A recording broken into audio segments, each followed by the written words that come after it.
जाना, drink means पीना, come means आना, सिट मीन्स बैठना, इट मीन्स खाना।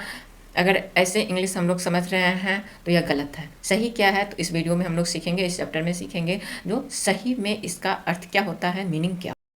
Hello guys, how are you? I hope life has been treating well, very well. Yes guys friends, go means जाना नहीं होता है, ड्रिंक मीन्स पीना नहीं होता है। मतलब जितने ये सारे वर्ब्स हैं जिसमें कि हम लोग ना समझ रहे हैं वो एक्चुअल में ऐसा नहीं है। हाँ, जब हम सिंपली स्पीकिंग करते हैं तो ठीक है, लेकिन जब हमारे सामने कोई बच्चे हैं वो क्वेश्चन रेज करते हैं तो हमें थोड़ा दुविधा होती है जो इसको सही से हम कैसे एक्सप्लेन करें। तो इस वीडियो को, इस चैप्टर को देखने के बाद ये समस्या नहीं रह जाएगी। I try to explain everything very clearly. तो इस वीडियो को प्लीज़ एंड तक देखिए और अपने कॉन्सेप्ट को क्लियर करें।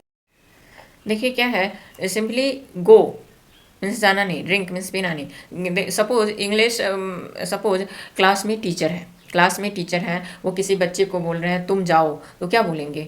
यू गो मीन्स तुम जाओ, यहाँ पर ना नहीं है। तुम आओ तो यू कम, यहाँ पर ना नहीं है। तो इसके लिए एक फॉर्मूला हम लोग अपने ब्रेन में सेट करते हैं कि वह है किसी हिंदी वाक्य में, अगर किसी हिंदी वाक्य में किसी क्रिया के अंत में ना, नी, ने शब्द आए तो उससे पहले इंग्लिश में हमें क्या करना है? वर्ब से पहले टू लगा देना है। इंग्लिश का जो वर्ब आएगा उसमें हमें टू लगाना है। तो वो क्या हो जाएगा? जाना, टू गो जाना, टू ईट खाना, टू रीड पढ़ना। तो उससे पहले जब हम टू लगाते हैं तो वह नाने में, ना, नी, ने में बदल जाता है। बहुत इजी है। तो इस चैप्टर को मीन्स इसको क्लियर करने से पहले हम लोग हैज हैव को देखते हैं, क्योंकि बिकॉज इस चैप्टर में, इस वीडियो में हैज हैव का इस्तेमाल होने वाला है। तो हैज हैव का क्या कॉन्सेप्ट है, उसका इस्तेमाल कैसे होता है, उसको हम लोग देखते हैं, उसको क्लियर करते हैं। उसके बाद फिर से हम लोग इस पर आ जाएंगे, मीन्स नाने नी वाले कॉन्सेप्ट को कैसे करना है उसको देखें। देखिए क्या है हैज हैव। हैज हैव क्या होता है? तो हैज़ हैव एक हेल्पिंग वर्ब होता है। हम लोग कैसे यूज करते हैं? तो हैज़ हैव के तो बहुत सारे यूजेज हैं, there are many uses of has and have, has have had. लेकिन यहाँ पर मैं थोड़ा संक्षिप्त में ब्रीफली एक्सप्लेन करने वाली हूँ, जो कि इस चैप्टर के लिए बहुत ही इम्पोर्टेंट है। इसको नहीं समझते हैं, हैज़ हैव को नहीं समझते हैं, तो आगे जो हम ये ना, नी, ने वाला सेंटेंस बनाएंगे तो वो हम नहीं समझ पाएंगे। तो हैज हैव कैसे इस्तेमाल करते हैं? हेल्पिंग वर्ब के रूप में इस्तेमाल करते हैं और दूसरा एज अ मेन वर्ब इस्तेमाल करते हैं। तो हेल्पिंग वर्ब में क्या होता है? तो ये जो तीनों टेंसेज हैं means perfect tense, present perfect tense, past perfect tense, future perfect tense, इन तीनों में इस्तेमाल किया जाता है। किसका? तो हैज और हैव का। अब देखिए हैज हैव, तो हैव जो है वह मेन वर्ब है, मतलब बेस फॉर्म है। जैसे ईट, एट, इटन में ईट क्या होता है? बेस होता है, मेन होता है, वर्ब का फर्स्ट फॉर्म होता है। उसी तरह यहाँ पर हैव क्या है? तो मेन है, बेस है। सेकेंड फॉर्म क्या है? हैड है। और थर्ड क्या है? तो हैड है। सेकेंड और थर्ड तीनों हैड हो रहे हैं और मेन इसका हैव है। तो हैज क्या है? हैव मेन है, तो हैज क्या है? तो हैज वही है, जैसे ईट को जब हम सिंगुलर के साथ लगाते हैं तो एस लगा करके इट्स बना देते हैं, उसी तरह हैव को जब हम सिंगुलर के साथ यूज करते हैं तो हैज बना देते हैं यहाँ। तो उसी तरह हम यहाँ पर हैव को हैज में बदल करके सिंगुलर के साथ यूज करते हैं। और क्लियर करते हैं थोड़ा, जैसे third person singular number. Third person singular number क्या होता है? ही, शी, इट और कोई भी नाम, किसी भी तरह का नाम, तो उसके साथ हम क्या इस्तेमाल करते हैं? हैज का इस्तेमाल करते हैं। और बाकी सभी के साथ हम क्या रखते हैं? हैव का रखते हैं। और जब पास्ट में वही बात चली जाती है तो उसके लिए अलग हैड, सबके साथ हैड, सबके साथ हैड पास्ट में। लेकिन प्रेजेंट में और फ्यूचर में क्या हो जाता है? तो हैज और हैव का इस्तेमाल होता है। थर्ड पर्सन सिंगुलर नंबर, जैसे सीता के पास एक रामायण है, तो सीता नाम है, सिंगुलर है, तो सीता हैज अ रामायण। मेरे पास एक कलम है, आई क्या होता है? फर्स्ट पर्सन हो जाता है। आई के साथ हैज आएगा क्या?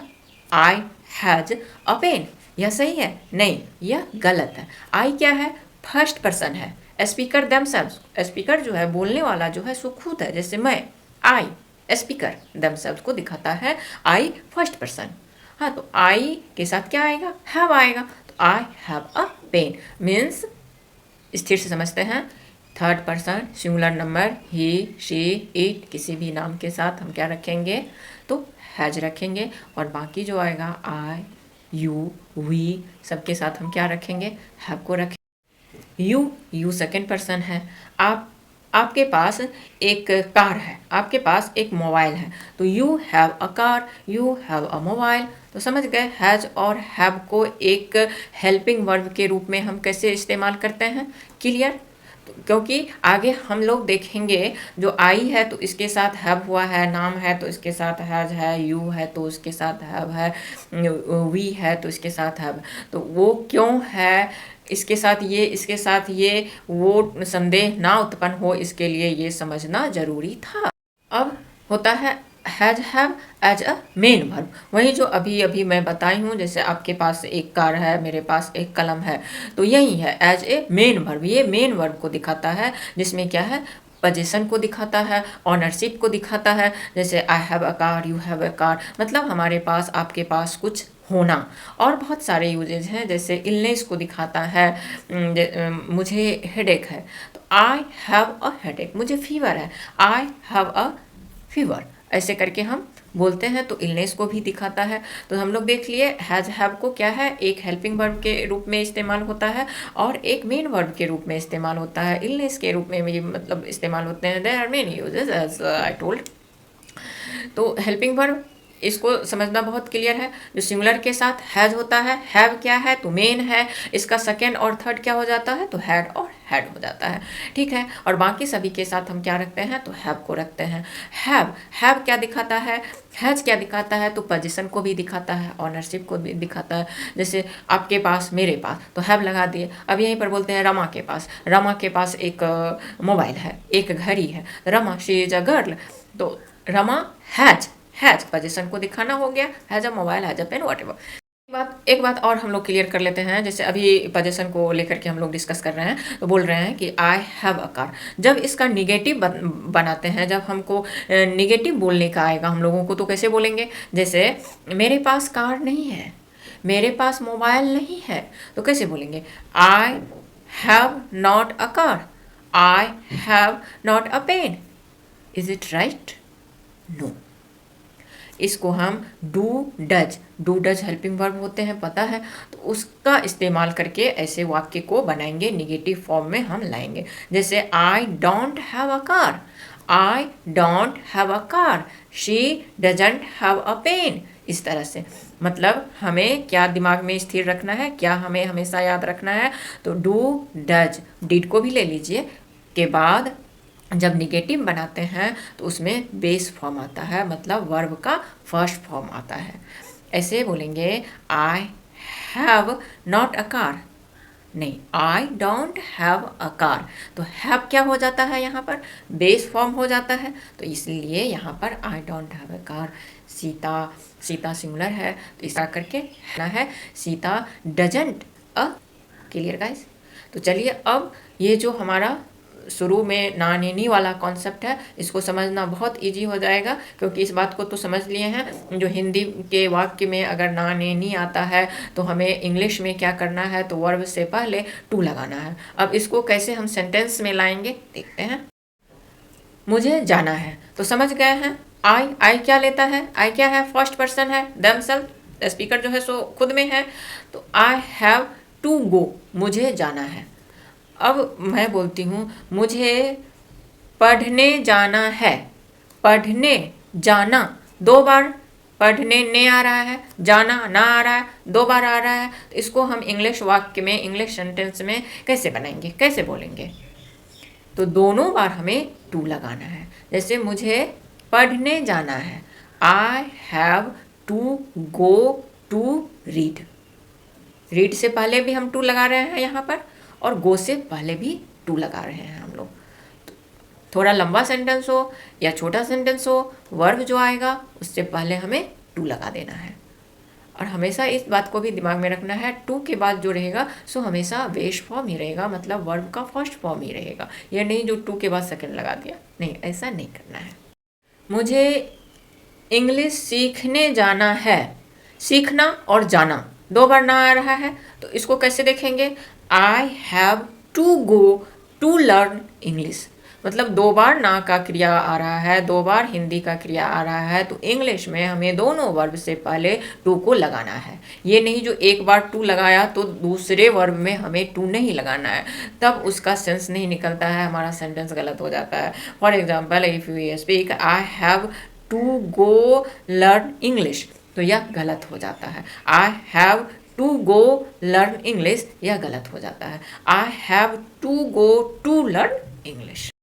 आपको क्रिकेट खेलना है, आपको चेस खेलना है, तो यू यहाँ पर क्या है, एक ही ना है, एक ही ना को दिखा रहा है, तो you have to play, you have to play chess, you have to play cricket, जो खेलना है। मतलब ना, हिंदी वर्ब क्या है, ना, एक बार है तो एक बार टू, 2 बार है तो 2 बार टू। क्लियर?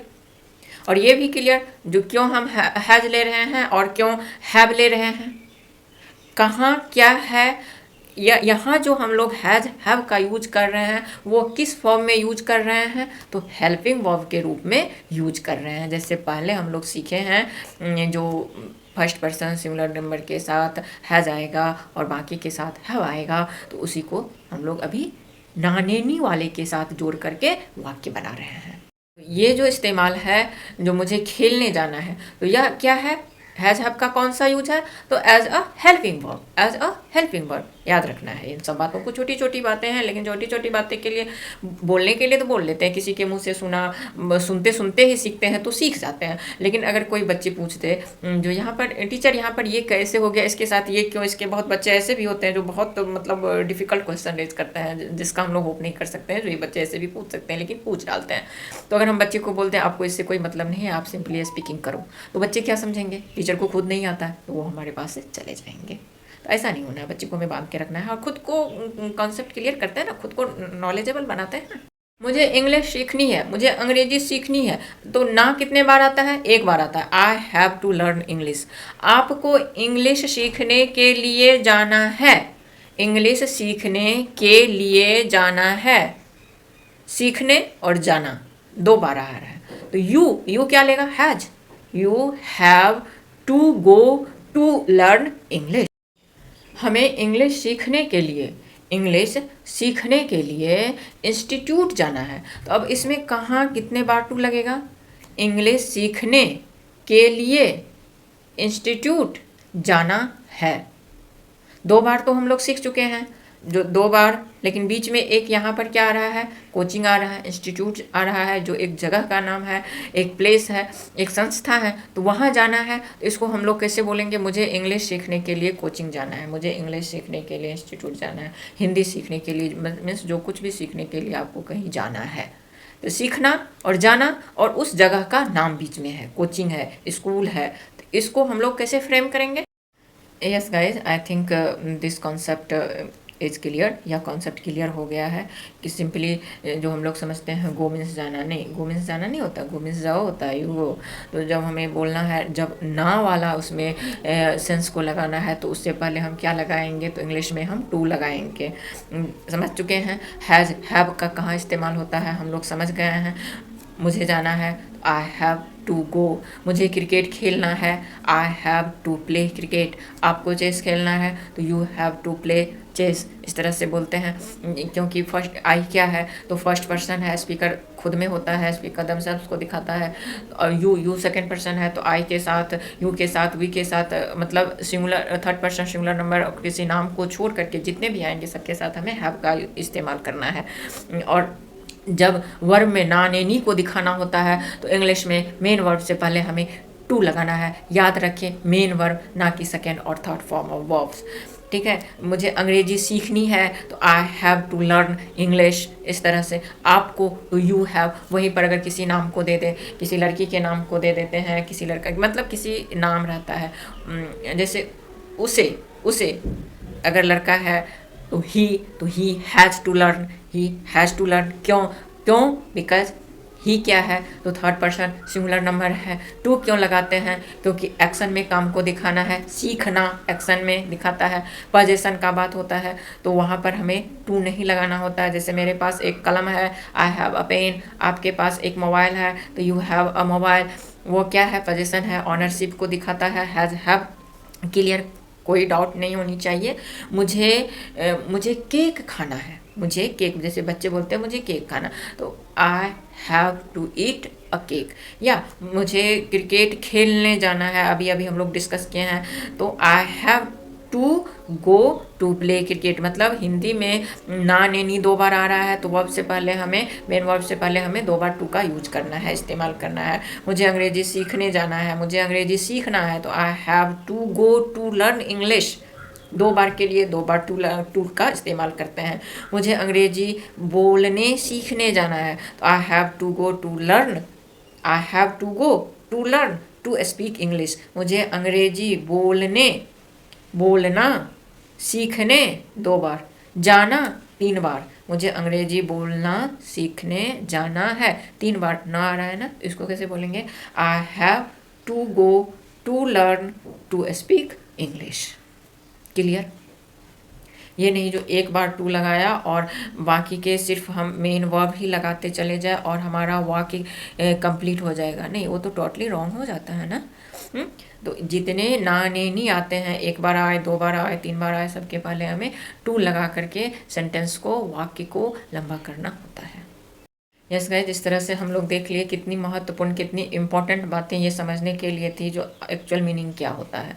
तो ये सारे कॉन्सेप्ट क्लियर हो गए हैं। हैज़ हैव का भी यूज सीख लिए हैं। नेगेटिव में जब आएगा सेंटेंस, मतलब पोजीशन में जब नेगेटिव, जैसे मेरे पास कलम नहीं है, तो उसके साथ हमें हेल्पिंग वर्ब लेना है, जैसे आई डोंट हैव।